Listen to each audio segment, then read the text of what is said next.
President Nitty, so is Justin Jefferson not an option anymore? What's up, fellas? Man, first, what's up with you, President Nitty, man? One time for the coaching, man. Always love to see you in the building. Justin Jefferson, his number's still going to be the highest. That's the one part that we would all agree upon with any of these options we've talked about. Brandon Ayuk, T. Higgins, Justin Jefferson. The reason why the Justin Jefferson thing isn't talked about as much is, number one, that's the one that costs the most out of any of these other options. That's the reason why the T. Higgins convo isn't happening like that. It's the reason why the Ayuk stuff kind of gets hot, gets cold, get hot, gets cold. The price of these dudes, man, that's kind of why I see it at. But we shall see, though, bro. What you think? Do you feel like anybody's off the table from a wide receiver standpoint if we were trying to trade for somebody right now? No, because we have Omar Khan. And that's honestly how I feel about it too when we talk Justin Jefferson or any of these dudes, man. If Jefferson's on the trade block, and it doesn't seem like he is to that extent, but if he is, yeah, you can't rule it out. Yeah, because Omar has definitely shown that he will not leave a stone unturned, but he's not doing it recklessly either. He is finding ways to get literally the best deal, even though we don't understand how he does it at times. It's like that's what he's been showing, is his new MO. So if the situation presents itself and it makes sense to Omar, do not be surprised by it, baby, because, yeah, he would definitely do that. But I just think that right now that's the furthest away in terms of the ranking of the options, because that one going to cost the most. Van Bradford, if this is what the league wants to do, I will take the 2 RBs and tight ends when the game is won in the trenches. You just need one elite receiver. That's why they are the guy, LOL. Oh, I'm with you. But as we've seen the past 2 years, sometimes it's not just about winning. It's about the optics of how you win. They want to see it look good. They want to see the points be scored. I mean, granted, we've had multiple variables at place, but just even think about our situation here the past 2 seasons. Double-digit wins, but yet we were in utter disgust with the way that the wins were happening because we weren't scoring enough. It didn't look good enough, even though we all agree that the main objective every week is to just simply score more than the other team, right? Just win.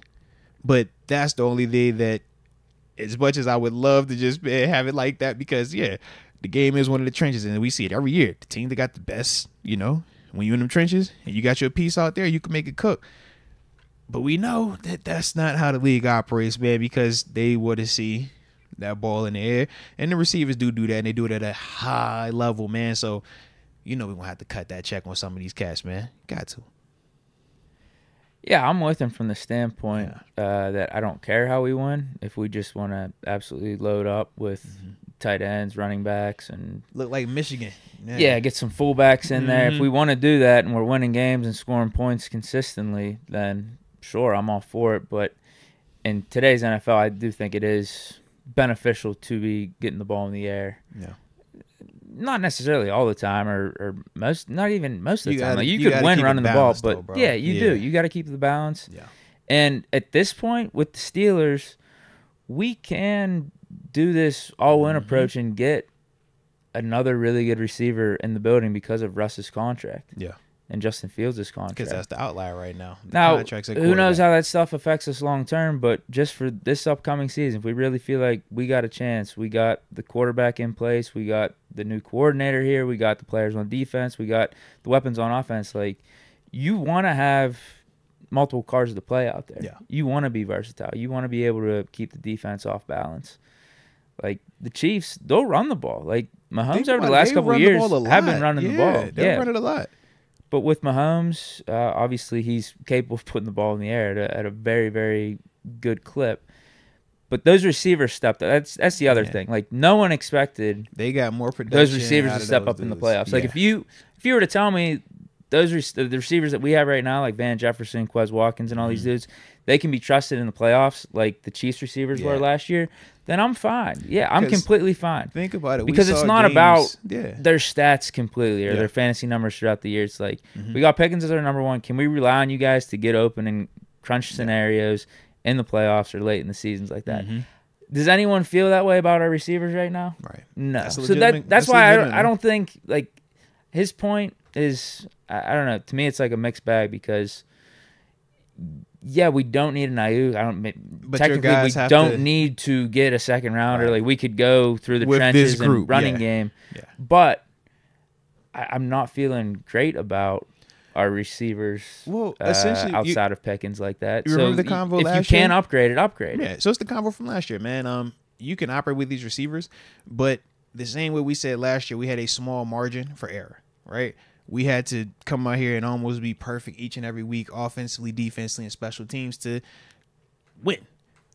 If we go out there with them same type of receiver, or not the same type, but if we go out there with this current group of receivers as is for the duration of the season, they're just going to have to be their best self each and every week. Van Jefferson couldn't have an off game. Quez Watkins couldn't have an off game. Calvin Austin couldn't have an off game. GP couldn't have an off game.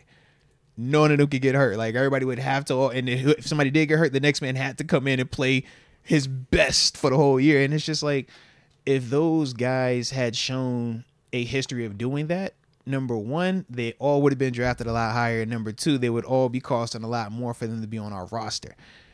But they haven't shown that, whether it was collegiately or professionally, at this stage of where they currently are. And that's why they are available to us at the cost that we have them in various levels when you're talking about Quez versus Calvin versus Van Jefferson. And even when you throw in GP. So, once again, it's no wrong way to do this. It's all about whoever's in the driver's seat. In this case, Coach T, Omar, and Mr. Rooney. But it's all about, do you trust that personnel to, in this case, exceed expectations, or would you rather go out and spend on the person or players that we've already seen show a history of playing up here, so it's not as much guesswork, so we don't have to worry about if this guy can't develop, or if this guy has a second year slump, or if this guy just doesn't fit the scheme. It's like, yo, we don't want to deal with that type of stuff. Let's get something that we have already seen can be a player regardless of where he's at, regardless of who was his quarterback. Like, he's nice. That's the thought process that I kind of like.